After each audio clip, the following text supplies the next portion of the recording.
നിർണായകമായ നീക്കമാണ് സംഭവിക്കുന്നത്. അതായത് യുദ്ധം പാകിസ്ഥാനിലുണ്ടാക്കുന്ന പ്രതിസന്ധി അത് ചെറുതല്ല.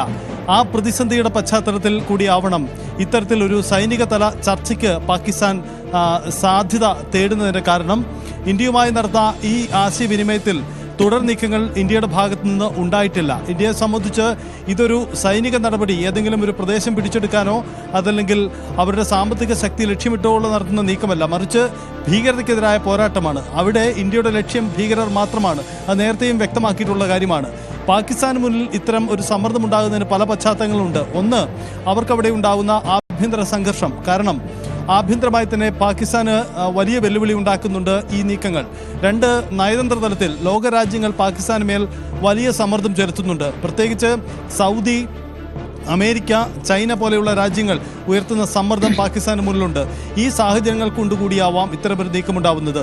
സൗദി വിദേശകാര്യമന്ത്രി ഇന്ത്യയുടെയും പാകിസ്ഥാന്റെയും ഭരണ തലവന്മാരുമായുള്ള ആശയവിനിമയം നടത്തിയിട്ടുണ്ട്. ഇതിൽ പാകിസ്ഥാൻ ഇതിന് നൽകിയ മറുപടി ഇങ്ങനെയാണ്: ഇന്ത്യ ഈ വെടിനിർത്തലിൽ നിന്നും പിന്നോട്ട് പോയാൽ തങ്ങളും പിന്നോട്ട് പോകും എന്ന നിലപാടാണ് അവർ സ്വീകരിച്ചിരിക്കുന്നത്.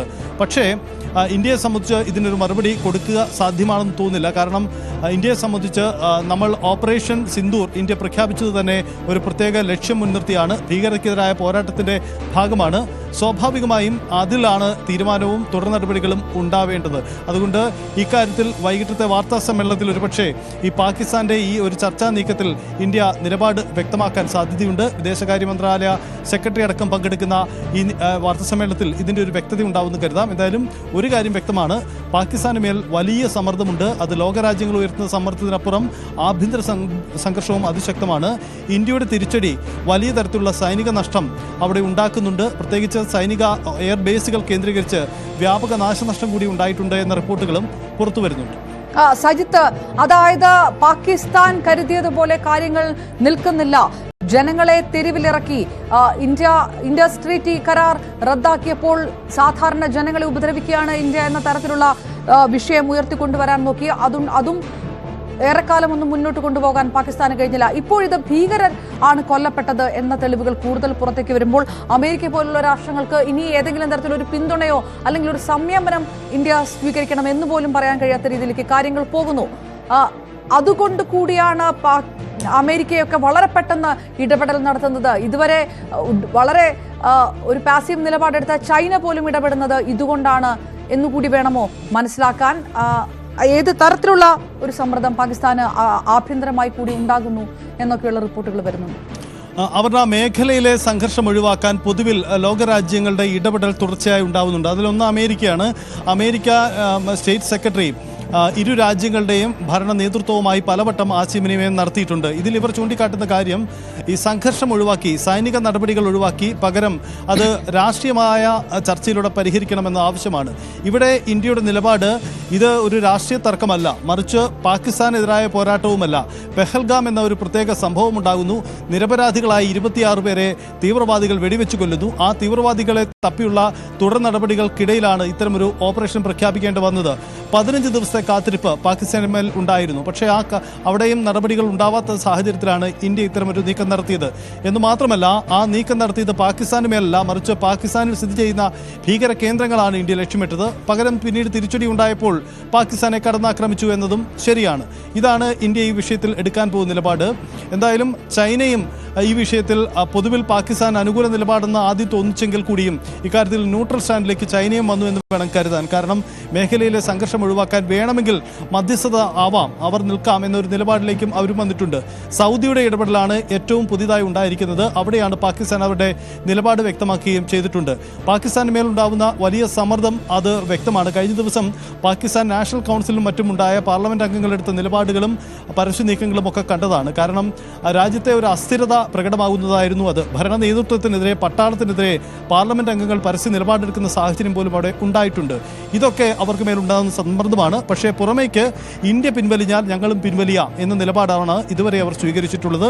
ഇന്ന് വൈകിട്ടത്തോടുകൂടി പാകിസ്ഥാൻ പ്രധാനമന്ത്രി ഒരുപക്ഷെ മാധ്യമങ്ങളെ കാണാനും സാധ്യതയുണ്ട്. സജിത്ത്, വരാം.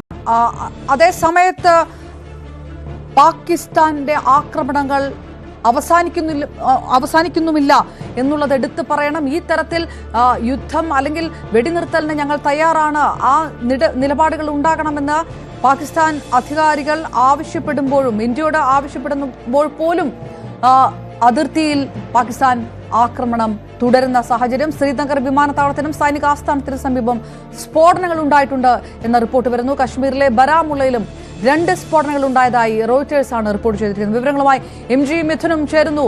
മിഥുൻ, മണിക്കൂറുകളായി തുടരുന്ന ആക്രമണം, അതിൽ ഒരു കുറവും ഉണ്ടായിട്ടില്ല പാകിസ്ഥാന്റെ ഭാഗത്ത് നിന്ന്. ഇപ്പോഴും സ്ഫോടനങ്ങളിലേക്ക് പോകുന്നു. ശ്രീനഗറിലും സ്ഫോടനം ഉണ്ടായിട്ടുണ്ട് എന്നുള്ള വിവരങ്ങൾ വരുന്നു. അതിന്റെ കൂടുതൽ വിവരങ്ങൾ പുറത്തേക്ക് വരുന്നുണ്ടോ?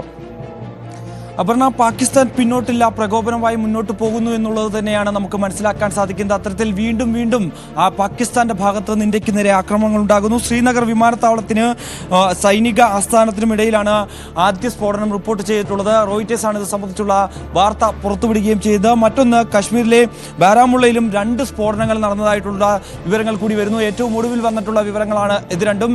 ഇത് ഒരു സ്ഥിരീകരണത്തിലേക്ക് വന്നിട്ടില്ല എന്നുള്ളതാണ്.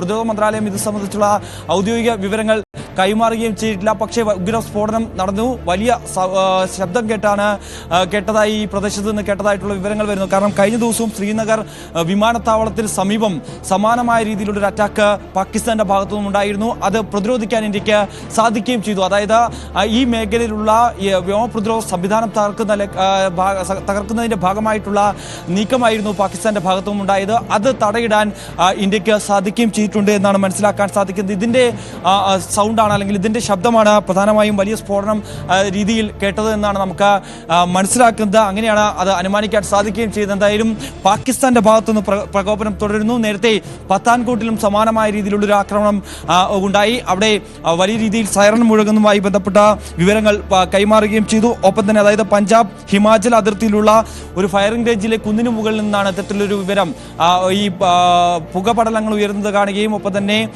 അവിടെ നിന്ന് വലിയ ഉഗ്ര ശബ്ദം നാട്ടുകാർ കേട്ടതായിട്ടുള്ള വിവരങ്ങളാണ് പുറത്തു വന്നത്. അതിന്റെ ദൃശ്യങ്ങളും നമ്മൾ പുറത്തുവിടുകയും ചെയ്തിട്ടുണ്ട്. എന്തായാലും നിലവിൽ പാകിസ്ഥാന്റെ ഭാഗത്തുനിന്ന് നിരന്തരം ഇങ്ങനെ പ്രകോപനങ്ങൾ ഉണ്ടാകുന്ന പശ്ചാത്തലം, ഇത്തരത്തിൽ വിദേശ രാജ്യങ്ങളടക്കം ഈ ഒരു അനുരഞ്ജന ശ്രമം നടക്കുന്ന, ഒരു സമവായ ശ്രമം നടക്കുന്ന, മധ്യസ്ഥ ശ്രമം നടക്കുന്ന പശ്ചാത്തലമുണ്ട്. ഒപ്പം തന്നെ പാകിസ്ഥാൻ ഇത്തരത്തിൽ ഈ ഒരു സംഘർഷത്തിൽ നിന്ന് പിന്നോട്ട് പോകുന്നു എന്നുള്ള വാർത്തകൾ വരുന്നതിനിടയിൽ കൂടിയാണ് വീണ്ടും പാകിസ്ഥാന്റെ ഭാഗത്തുനിന്ന് ഇത്തരത്തിൽ നിരന്തരം പ്രകോപനം ഉണ്ടാകുകയും ചെയ്യുന്നത്.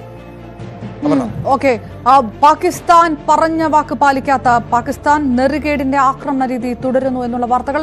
മറ്റൊരു വാർത്ത വരുന്നത്, ഇന്ത്യ പാക് സംഘർഷം തുടരുന്നതിടെ പാകിസ്ഥാനിൽ ബലൂച്ച് ലിബറേഷൻ ആർമി ആക്രമണം ശക്തമാക്കുകയും ചെയ്തിരിക്കുന്നു. ക്വറ്റ നഗരം പിടിച്ചെടുത്തെന്ന അവകാശവാദത്തിന് ശേഷം ഇന്നും പാക് സൈനിക വാഹനത്തിന് നേരെ BLA ആക്രമണം നടത്തിയിരിക്കുന്നു. MG മിഥുൻ ചേരുന്നു. മിഥുൻ, അകത്ത് വലിയ പ്രക്ഷോഭമുണ്ട്. ആ തരത്തിലുള്ള ആക്രമണങ്ങൾ ബലൂചിസ്ഥാൻ ആർമി നടത്തുമ്പോൾ പോലും ഇത് മറച്ചുവെക്കാൻ കൂടി ഇന്ത്യയുടെ അതിർത്തികളിൽ ആക്രമണം ശക്തമാക്കുകയാണ് പാകിസ്ഥാൻ എന്ന തരത്തിലുള്ള വിലയിരുത്തലുകളൊക്കെയാണ് വരുന്നത്. ഏത് തരത്തിലാണ് BLA ആക്രമണം ശക്തമാക്കിയിരിക്കുന്നത്? എന്തെല്ലാം പുതിയ അവകാശവാദങ്ങൾ കൂടിയാണ് ഉള്ളത്?